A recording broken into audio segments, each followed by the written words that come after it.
नमस्कार. लर्निफाय अकॅडमी निर्मित MDM पोर्टलचा मोबाईल व्ह्यू आपण या व्हिडिओमध्ये पाहणार आहोत. त्यासाठी आपला जो व्हॉट्सअप ग्रुप आहे MDM हेल्प म्हणून, त्या ग्रुपमध्ये जी लिंक आहे किंवा तुमच्यापर्यंत या वेबसाईटची लिंक पोहोचली असेल, पोर्टलची लिंक पोहोचली असेल, त्या लिंकला क्लिक करा. लिंकला क्लिक केल्यानंतर तुम्ही आपल्या होम पेजवरती येत असता. होम पेजवर तुम्हाला सर्व प्लॅन जे आपले आहेत पटसंख्येनुसार ते प्लॅन पाहायला मिळतील. 120 साठी 299 रुपये वार्षिक चार्ज असणार आहे.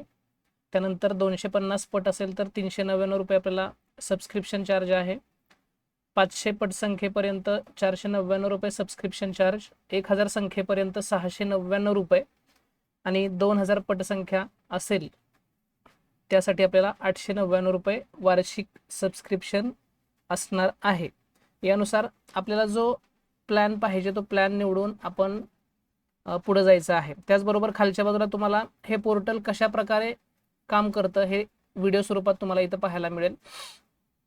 तर समजा आपण हा बेसिक प्लॅन जो आहे 299 रुपयाचा हा मी प्लॅन निवडला, तर मला इथं हा फॉर्म भरायचा आहे रजिस्ट्रेशनसाठीचा. यामध्ये मला कोणता गट पाहिजे, इयत्ता 1 ते 5 साठी पाहिजे का इयत्ता 6 ते 8 साठी पाहिजे ते मी इथं सिलेक्ट करू शकतो. समजा मी इयत्ता 1 ते 5 साठी घेतलं.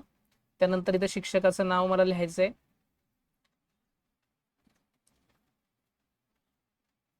समजा मी इथं नाव लिहितोय, शाळेचं नाव व्यवस्थित लिहायचं आहे आपल्याला.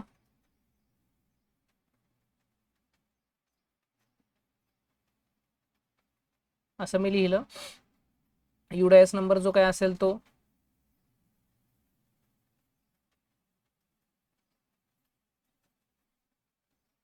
लिहिल्यानंतर तुमचा मोबाईल नंबर जो असेल तो लिहा. त्यानंतर तुमचा जिल्हा तुम्हाला निवडायचा आहे. त्यानंतर त्या जिल्ह्यातील तुमचा तालुका तुम्हाला निवडायचा आहे.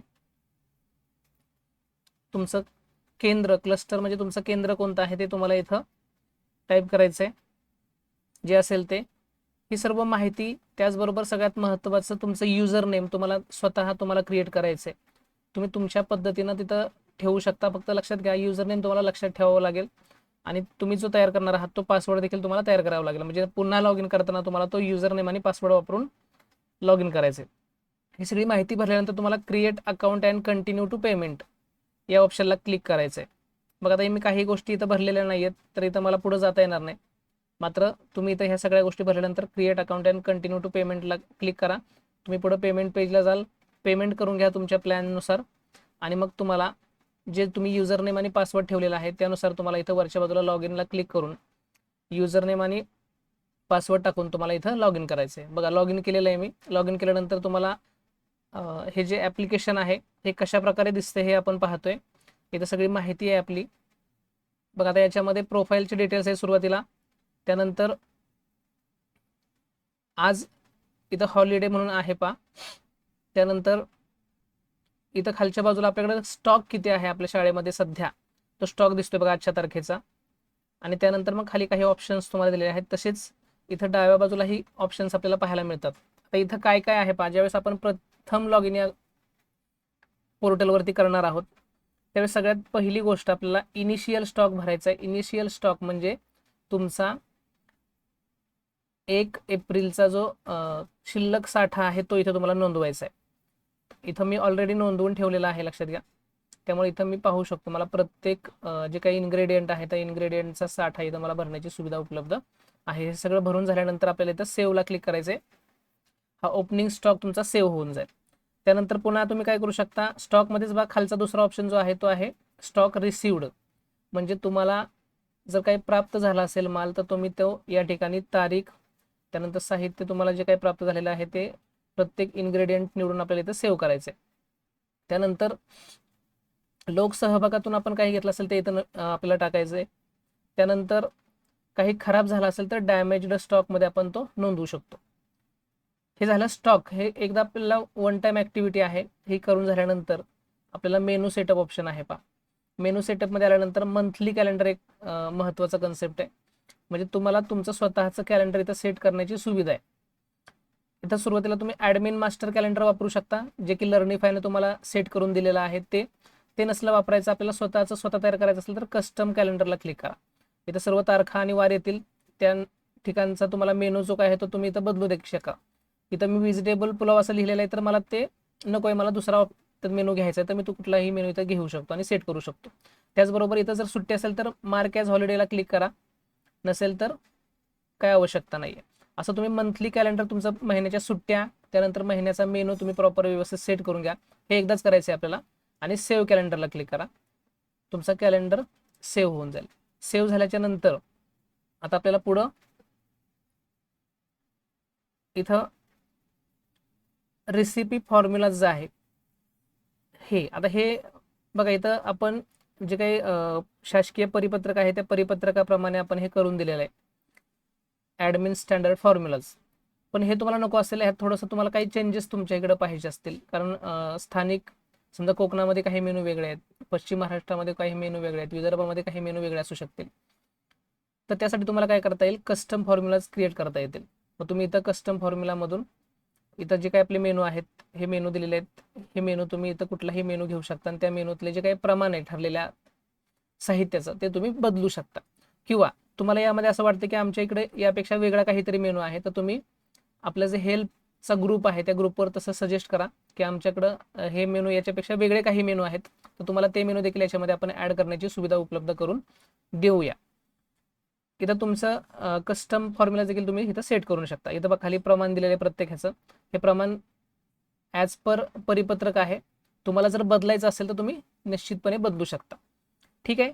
यानंतर आपल्याला सगळ्यात महत्त्वाचं काम जे आहे रोजचं, ते म्हणजे डेली एंट्री. आता डेली एंट्रीमध्ये आल्यानंतर इथं तुम्हाला काय करता येतं बघा, इथं आपण जून महिन्यामध्ये सध्या आहोत.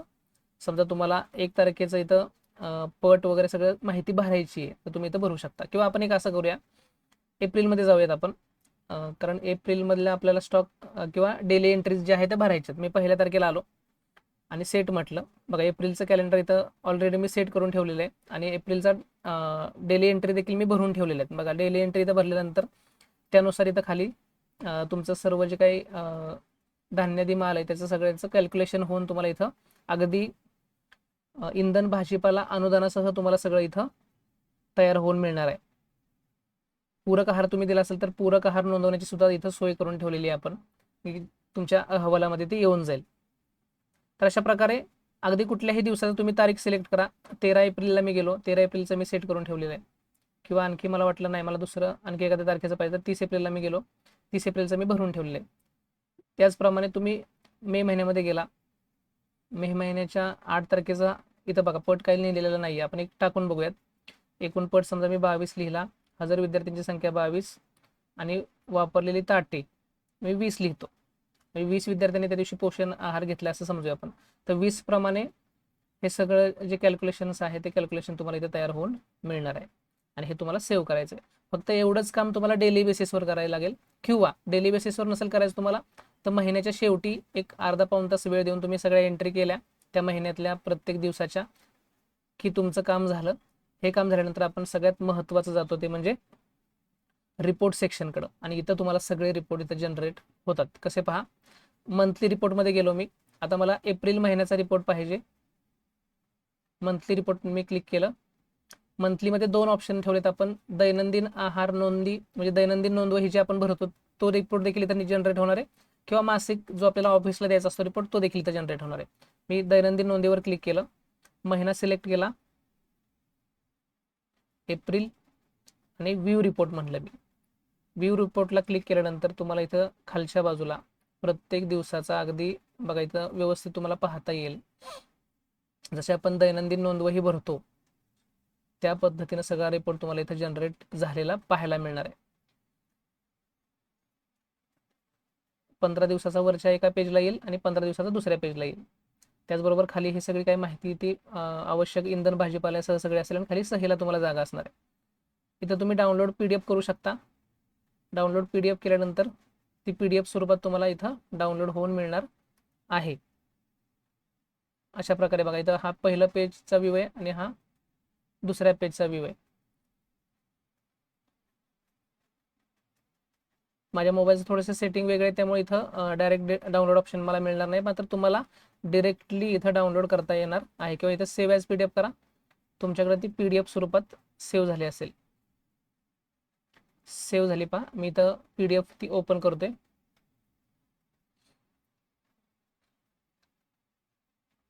जो रिपोर्ट मी आता तुम्हाला दाखवला तो रिपोर्ट इथं तुम्हाला प्रिंटसाठी उपलब्ध आहे. तुम्ही डायरेक्ट ह्याची प्रिंट करू शकता आणि प्रिंट करून तुम्ही ऑफिसला देऊ शकता, किंवा आपल्या शाळेमध्ये त्याचं एक फाईल तयार करून त्या फाईलला हे लावून ठेवू शकता. त्यानंतर हा झाला दैनंदिन नोंदींचा अहवाल. त्यानंतर मी आता पुढे जातो मासिक अहवालासाठी. मासिक साठा नोंदवही.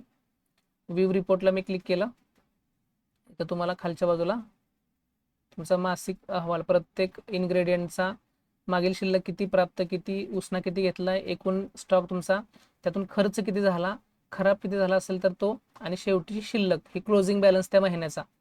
अशा प्रकारे हा सगळा रिपोर्ट जनरेट होईल. त्यामध्ये तुमचं इंधन, भाजीपाला अनुदान किती, एकूण ताटांची संख्या किती, हे सगळं तुम्हाला मिळेल. आणि ही देखील तुम्हाला PDF स्वरूपात घेता येईल, किंवा डायरेक्ट तुम्ही जर PC वर आहात तर PC वरून तुम्ही डायरेक्ट प्रिंट देखील करू शकता. त्यानंतर पुढचा रिपोर्ट बघूयात आपण, इयरली रिपोर्ट, जे वार्षिक उपयोगिता प्रमाणपत्र म्हणतो आपण.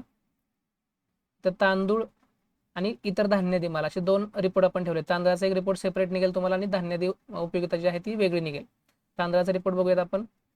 हा तुम्हाला डाउनलोड एक्सेल किंवा डाउनलोड PDF 2 ऑप्शनमध्ये आहे. बघा तांदळाचा इथं, कारण आपण आता फक्त जून महिन्यामध्येच आहोत, त्यामुळे 3च महिन्याचा इथं तुम्हाला रिपोर्ट दिसणार आहे. अगदी प्रत्येक महिनावाईज तुम्हाला सगळं रिपोर्ट इथं जनरेट होऊन मिळणार आहे. याचप्रमाणे धान्य यादी पण आपण पाहू शकतो. धान्य यादी मालाची उपयोगिता पहा. मूग डाळ, तूर डाळ, मसूर डाळ, असे प्रत्येक पेजला 3 इन्ग्रेडियंट ठेवलेत आपण. असे 5 पेजेस तुमची इथं तयार होऊन तुम्हाला प्रिंट करता येणार आहे. त्याचबरोबर स्टॉक डिमांड, आपल्याला मागणी करायची धान्याची, तर अगदी सोपं काम आहे. महिना सिलेक्ट करा, तुम्हाला कुठल्या महिन्यासाठी पाहिजे. समजा मला जुलै आणि ऑगस्टसाठी पाहिजे. महिना सिलेक्ट केला, माझी पट संख्या 22 टाकली, आणि मला व्ह्यू रिपोर्टला मी क्लिक केलं. माझी मागणी तयार झाली एका क्लिकवर, आणि तुम्ही डायरेक्ट याची प्रिंट करून तुम्ही ऑफिसला मागणी स्वरूपात देऊ शकता. तर अतिशय व्यवस्थित पद्धतीनं आपल्या सर्व अडचणी ज्या आहेत त्या दूर होण्यासाठी तयार केलेलं हे पोर्टल आहे, आणि या पोर्टलचा उपयोग करून तुम्ही तुमची सगळी कामं अतिशय सोप्या पद्धतीनं करू शकणार आहात. त्यामुळं अजिबात विचार करू नका, अगदी पूर्ण विश्वासानं लर्निफाय अकॅडमीवरती पूर्ण विश्वास ठेवा. पूर्ण विश्वासानं हे सॉफ्टवेअर आजच सबस्क्रिप्शन त्याचं घ्या आणि वापरायला सुरुवात करा. कोणत्याही अडचणीसाठी आपला व्हॉट्सअप ग्रुप आहे, त्या व्हॉट्सअप ग्रुपला तुम्ही जॉईन करू शकता. बघा इथं डॅशबोर्डला तुम्हाला आपल्या व्हॉट्सअप ग्रुपची लिंक देखील आपण दिलेली आहे, किंवा इथं हेल्प पेजला, डॅशबोर्डमध्येच तुम्हाला इथं उजव्या कोपऱ्यामध्ये हेल्प पेज दिसते, त्याला क्लिक करा, आणि इथं तुम्ही आल्यानंतर तुम्हाला सगळे व्हिडिओज अपलोड होतील. आणि नंतर खाली जॉईन आवर व्हॉट्सअप ग्रुपला क्लिक करा, तुम्ही डायरेक्टली आपल्या व्हॉट्सअप ग्रुपमध्ये जॉईन होला. लर्निफाय MDM हेल्प या ग्रुपमध्ये जॉईन व्हाल तुम्ही. ठीक आहे. तर अशा प्रकारे स्वतःही वापरा. त्याचबरोबर जर तुम्हाला हे ॲप्लिकेशन आवडलं तर आपले जे काही सहकारी बंधू आहेत, इतर शाळांमधले शिक्षक आहेत, त्यांच्यापर्यंत नक्की तुम्ही हे सॉफ्टवेअर किंवा हे पोर्टल आपलं रेफर करा, आणि आपण सगळेजण रेफर कराल अशी अपेक्षा व्यक्त करतो, आणि आपल्या सर्वांचे आभार मानतो. धन्यवाद.